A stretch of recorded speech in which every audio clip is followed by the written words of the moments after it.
Livro Quem tem ouvidos, ouça. A Igreja em Sardes, parte 1. Pedro Dong.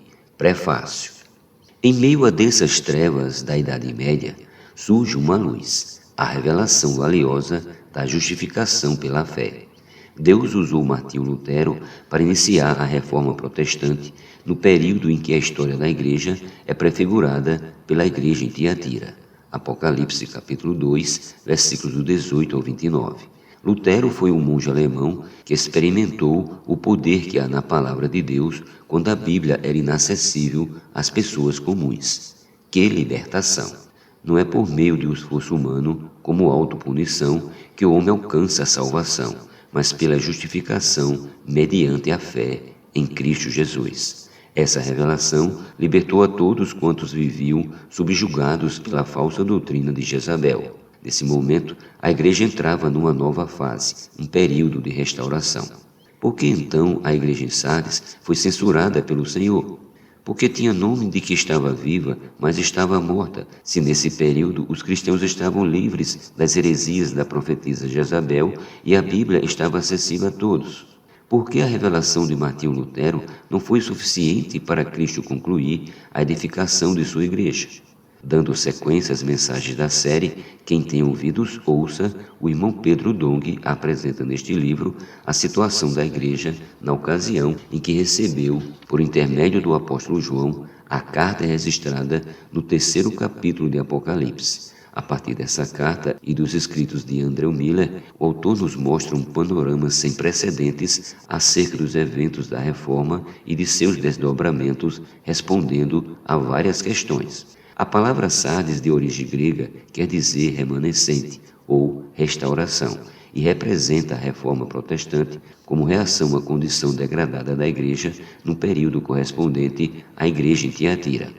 Ao apresentar-se como aquele que tem os 7 Espíritos de Deus, o Senhor queria dizer que durante muito tempo a Igreja havia sido governada pela capacidade manipuladora do homem instigado por Satanás, o qual envolveu seu povo com sutilezas e engano.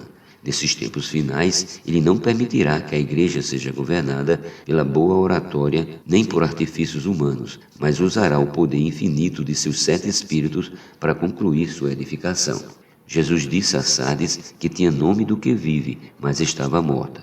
Isso significa que para muitos, pelo fato de ter saído da condição de trevas de séculos a fio, a igreja estava numa condição normal, estava viva. Porém, pela falta de revelação da palavra, não compreenderam, por exemplo, que a vontade de Deus é fazer Cristo encabeçar todas as coisas, deixando o governo da igreja sob mãos humanas. Também lhes falou a revelação acerca da igreja como corpo de Cristo, abrindo precedentes para o grande número de divisões que existe hoje em toda a terra.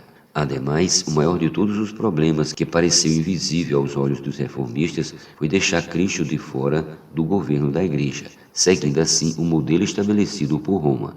Daí o Senhor afirma que Sardes estava morta. Por meio do autor, o Senhor deseja que enxerguemos como ele governa a sua igreja.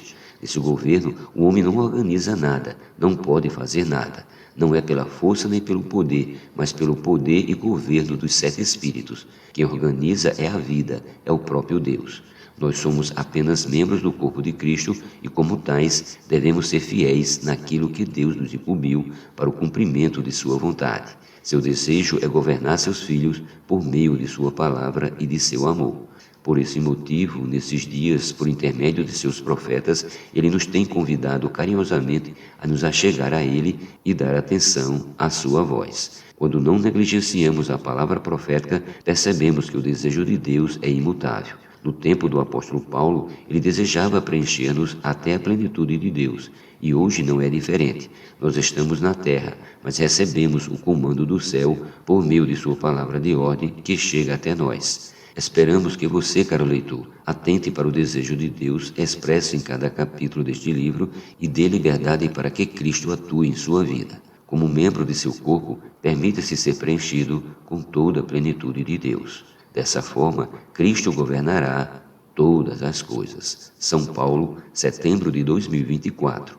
Os Editores.